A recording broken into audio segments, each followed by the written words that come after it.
Thank you so much. We're hanging out with the one and only Mayor JC Bermudez. We are coming to you from the Carolina Ale House in Doral, not to be mistaken with other cities in Miami-Dade County. Exactly.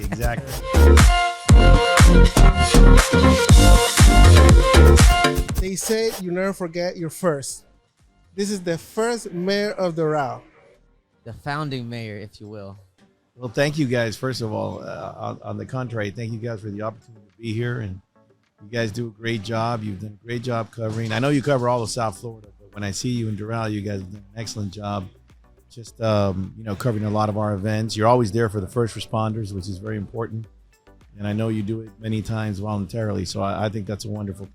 Well, thank you so much. We definitely appreciate it. We also want to say thank you to Carolina Ale House for hosting us and having us here. We're having a good time. So we want to kind of get to know you, a little bit more, on a more intimate level. Ariel started by saying that you are the first. I believe over 9 years. Yeah, it was 9.5 years. I was the first mayor, 2003 to 2012. So how did that come about? Why Doral? Why not other cities in Miami? Well, what happened is we had moved here in 1998, and at the time, as we were talking before we started the program, we had two daughters. There were two young girls, and now we have a third. And when I moved over here, there were no schools. The county was taxing us. There were no parks, which really bothered me because there was not a park for any of my kids to go to. No basketball courts, no football fields, no soccer fields. And so I got involved in helping the incorporation movement. And as I got involved, you learn a couple of lessons. The county was being very difficult. There was a difficult person at that point in the county commission. She's not around anymore. And we just felt, hey, this is unfair. So we brought the business community and the residential community together and tried to move forward and said, we're going to get benefits if we're a city. And we actually knew we could do it, even lower taxes, which is what we did eventually. We actually lowered the millage rate, the tax rate. So I went through all that process. I learned a lesson in politics. I was up for a position before we were a city. And that commissioner was not a very nice person. She manipulated the process. So, it was two choices. Either we had if we were going to stay here and fight to make Doral a place to live. My wife said, I don't want to move. I said, well, then I got to fight because we got to do the right thing, and there's no parks and this lady's never going to help us get anywhere. And it's just going to be bad. So I got involved. Eventually got appointed by the commissioner that replaced that commissioner when she was arrested. Oh, and, wow. And I was named to the community council, and then as we move forward, the new commissioner who had been here in Doral, Pepe Cancio, a great guy, Pepe Cancio, he actually went ahead and started he was favorable for the incorporation process. I just wanted parks for my kids. I wanted to help them. As a lawyer, I was helping the incorporation process, and then when we became a city, everybody says you got to run for mayor. I said, well, all right, I didn't do this to run for mayor, but I'll do it. There were two other opponents, and we won, and the rest is history, I guess. What's it like to be a mayor and a husband and a father? Because there's a lot of sleepless nights, I imagine. A lot of tireless, overnight, early morning work, and even now we see you everywhere. Yeah.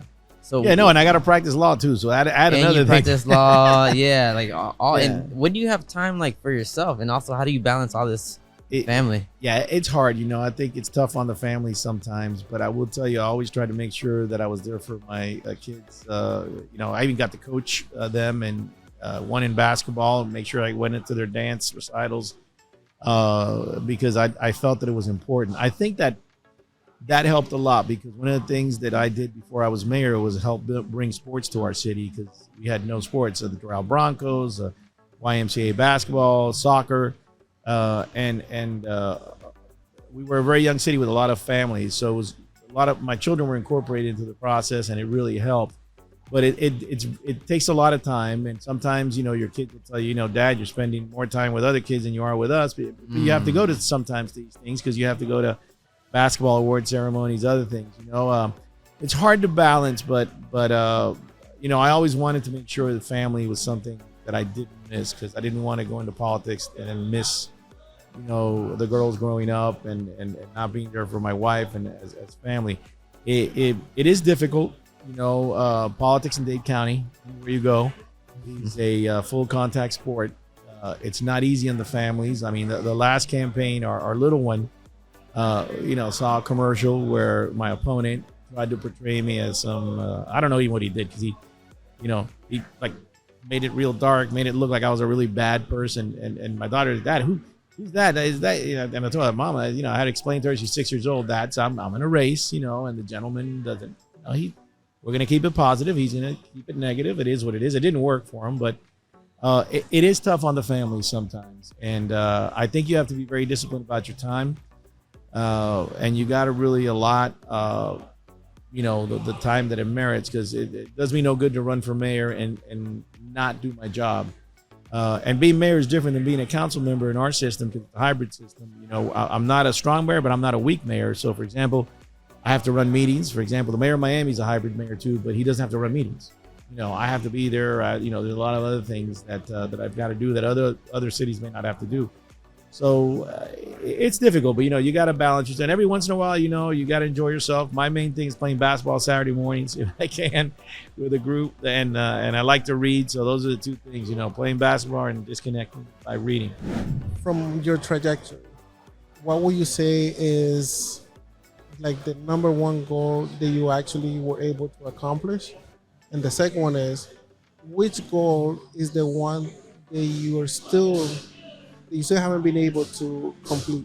Okay, that's another great question. I'm going to tell you the number one goal is going to be, it's not the parks, even though the parks are great. We have the best parks, I believe, in Dade County. We have a great public works department. We've built hundreds of thousands of miles of roads. We got a great police department, but I think the best goal that we met was creating a sense of community. Before the year 2003, the people that lived in this area and worked in this area said, I live in, I'm in West Dade. They didn't say they were in Doral. Oh yeah, I live in that area where there's a lot of warehouses and some homes. Today, people are very proud to say they're from Doral. We've had people on national TV programs, national dance teams, a singer, a young man who just won a couple of one of these singing contests. And he's proud to say, I'm from Doral. We even have an Argentine company that has a wine that, they showed me the other day. Look, bottled in Doral. We didn't put Miami. So it's like, wow. People are now proud of being from Doral and creating a sense of community where people feel proud of the community that they're a part of, I think is the greatest accomplishment. Well, speaking of Doral and places around Doral, I'm originally from North Carolina. Right? I came here for school. And my first job was at T-Mobile at Dolphin Mall. And I remember there being a sign that would say, "Welcome to Sweetwater." Yeah. And I would always ask, my coworkers, as a recent person who just arrived into Miami, are we in Sweetwater or are we in Doral? And it was a forever debate.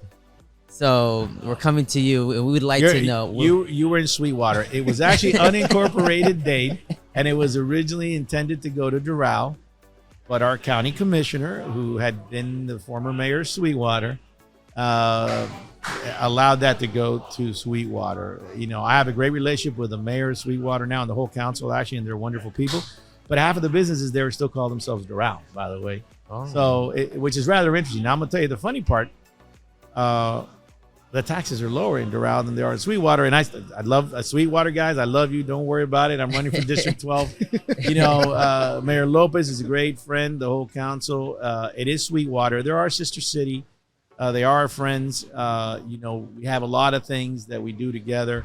There's something very interesting about Doral, too, talking about the school system. You have a lot of really good schools here. Yep. You have Doral Academy, which is one of the top ones, I believe. But there's others, I think like 5 or 6. Doral Upper Charter. We've done events there. And again, Divine Savior, we have a lot of great public schools too. Ronald Reagan, public non-charter schools. We have about 11, 12 schools now. That's a great question, because when our daughters were young, there were only really 2 schools here, and there were so many young families. So for us, it was important to make sure that the county school board in particular, which taxes us to separate taxation from their side, build new schools, and they were kind of ignoring us because they were like, okay, it's out there, and we originally had only one elementary school that was John I. Smith. Eventually we got Eugenia B. Thomas, Doral Charter added an elementary component, and now we have like 13 schools actually, some more along that line than that. And now we have a couple private schools, which is great too. And there's also a school named after you. Yeah, there is. And a park. And a park, right? No, the park they took off. The park they they took took it off. That's a great story. The park. Who did that? Let us I'll know. tell you, now. I can Let us know. tell you. The park used to be named after me, and they actually, by the way, they didn't name it because I was mayor. They named it because of all the work I did before we were a city, bringing those leagues. But you know, when I left, the mayor that came in, and 4 of those 5 council members, some who are still around, they shall remain nameless, you know, who had voted to name the park, because I never asked to have the park named after me. My wife has only gone to 3 meetings in her life, and well, actually, she's gone to 4. The 3 swearing-ins and that 1 meeting, which she didn't know she was there, neither did I, and they were going to name they actually went ahead and named the park after me. But politics is politics, and you know, they took the name off the park. Now, the funny part about that is I didn't ask to have the school named after me either. But when the new high school, the middle school was becoming a high school, guess what happened? The residents were very bothered that they had taken off the name of the park because of the work that I had done as founding mayor. So they had a community meeting and they took in suggestions of names. And they suggested my name. You know, and at first I said, you know, I don't want to deal with this again because it's going to be political. But then my daughter reminded me, the one you know, reminded me, he said, Dad, you took off the name of the park, but this one will be a lot harder because it's a different government, and if they're supporting it and the people are supporting it, plus someday some kid will graduate from JC Bermudez High School. I said, okay. So anyways, interestingly enough, that was the number 1 name.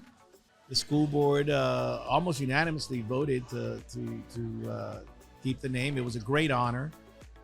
You know, and I get a little bit emotional about it because the day I was asked to speak, you know, my parents are not here to see it, but I think it's really reflective of what my parents stood for. And for me, that it's not about my name. It's about, you know, the way they taught me to get to where I had to get. And, you know, I'm very honored that the residents of Doral felt that that was the proper name from the school. You know? And as I told Principal Smith, who's there, I said, listen, the only thing I'm going to tell you is I'm a big sports fan. We better have good sports teams. I don't want to read in the Miami Herald, Bermudez loses again. You know? You know, I follow up to this. What we're talking about right now is, what do you think your legacy is up to this point? Look, I think my legacy, if you ask the residents, is he's an honest man who worked hard to create a sense of community. He tells you what he thinks. He doesn't tell you what you want to hear. And you know, even my opponents will tell you that I'm an ethical person and I'm transparent. I'm gonna tell you what I'm gonna do. I'm not gonna go behind you. It was great hanging out with you. Talking to you it's always interesting, amazing, insightful. Most of all, you have anything to add? No, I'm just thankful that you took time out of your day. I know it's late. I know you're busy. I know, again, you're a family man, community man. Thank you so much to you. We got Mayor JC Bermudez in the building. We got Carolina Outhouse. Thank you so much for these Thank you wonderful guys for the delicacies. Thank you. No, thank Can't you wait guys. to see what you do. Thank you guys for the opportunity.